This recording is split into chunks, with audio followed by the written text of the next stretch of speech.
Now, I may not have mentioned it last time, but these similarity metrics are actually being computed on the fly in the graphics card using GPU acceleration.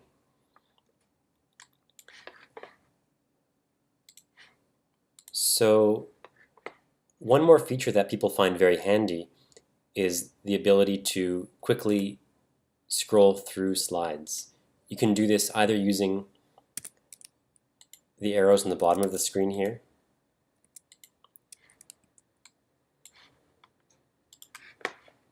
or you can do it using the command and square bracket keys.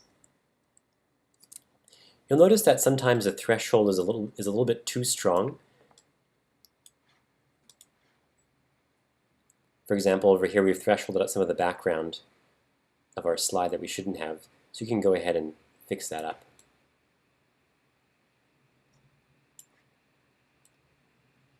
In the future, we do plan to include more sophisticated background thresholding methods, but for the time being, masking is based only upon global threshold. Next, I'm going to show you how to do basic manual segmentation of your slides. So first, I'll fix up these orthogonal windows. To get away. Okay, let's go to the first slide here.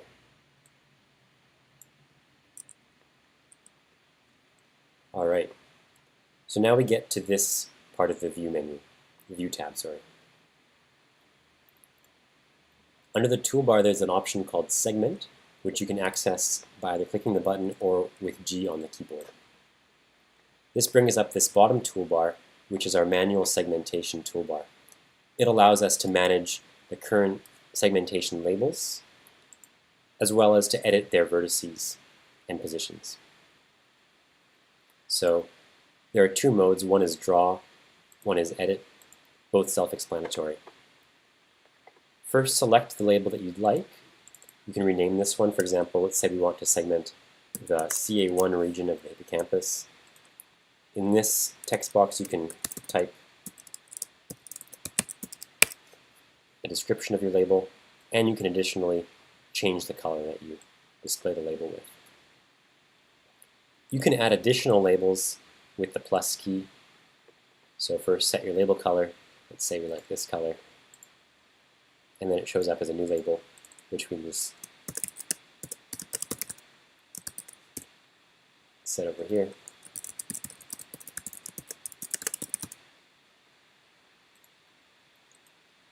We'll go back to the first label. You initiate your segmentation polygon with a left click, after which you'll see a line appear. Green circles enclose the currently active vertices. So you can click one by one on your vertices, or you can drag and hold, in which case many vertices are let go at once. Now you can either double click and complete your segmentation like that, in which case you have a line segmentation, or I'll just run another one here. You can close your segmentation regions, in which case it becomes a closed polygon and no longer a line. Under the Edit option, you can select individual vertices, multiple vertices if you like. You'll notice that the bounding box of all the currently active vertices is shown. And you can move your regions around using the Control key and left mouse key while dragging. You can also move individual vertices around without any Control key.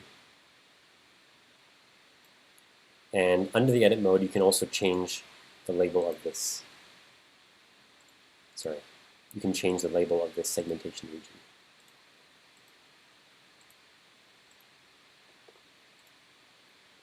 There are a few more options that I'll demonstrate now. So if any time you leave the segmentation mode, you can get right back by clicking on that, and you're back to where you were before. Say you want to fine-tune this line. Just click the line. You can split it using this command, which recursively subdivides the line, and then you can go and move each of those vertices individually. Or you can move the lines themselves. Now, since this is a vector segmentation mask, the quality never degrades. So you'll notice that as I zoom in, there is no partial volume at all.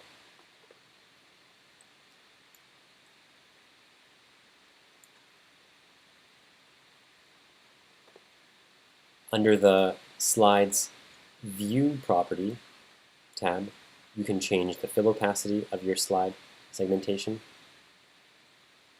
You can change the border opacity, so to get rid of that border, and you can get rid of vertices as well using the vertices opacity property. So here we have just a clean polygon segmentation. Bring back the border here and the vertices. You'll also notice that on the orthogonal view, the segmentations appear as well. So let me just zoom out a little bit and use the pointer tool. So at this depth in this view, there is no segmentation visible, but as we drag down, you can see the segmentation becomes visible.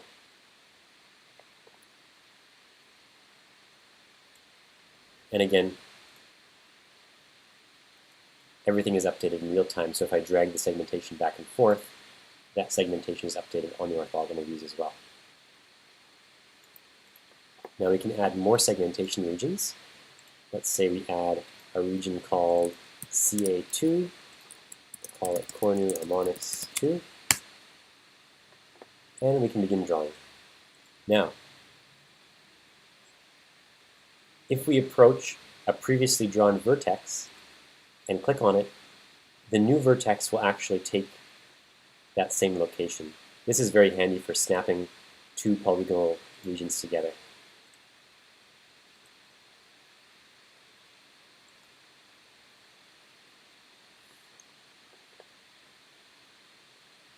And let's draw a new label over here, somewhere new on the slide.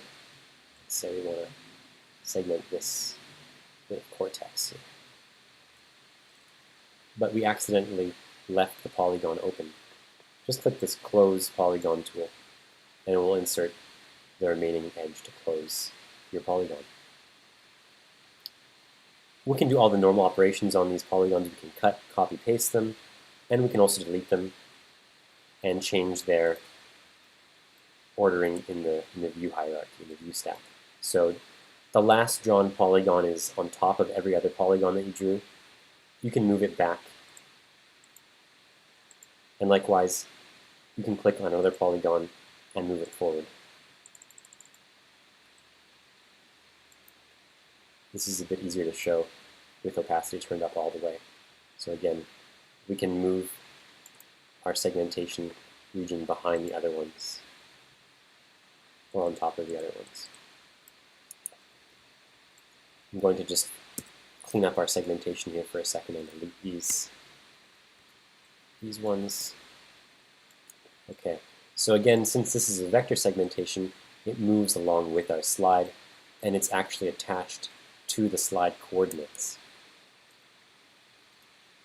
So if I scale the slide, the segmentation scales with it. If I rotate the slide, there is no partial volume in the segmentation mask. It rotates with our slide.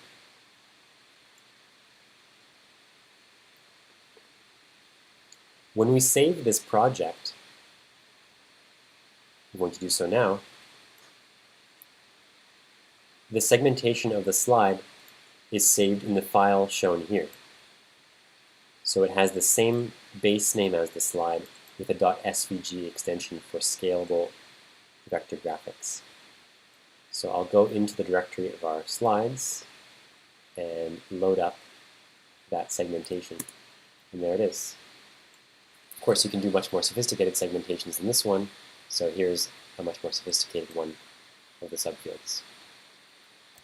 If you actually open up one of these SVG files, I'll just open up the one that we edited. I'll open it up in the default text editor. You'll see that each segmentation region is given its ID, fill, stroke, and width color, as well as all of the polygon vertices. Now these polygon vertices are in native slide coordinates.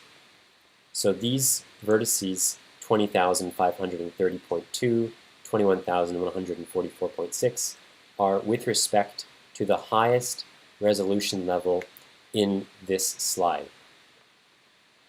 So the full slide has maximum resolution of 60,000 by 47,000, and these vertices are given with respect to those maximum resolution coordinates.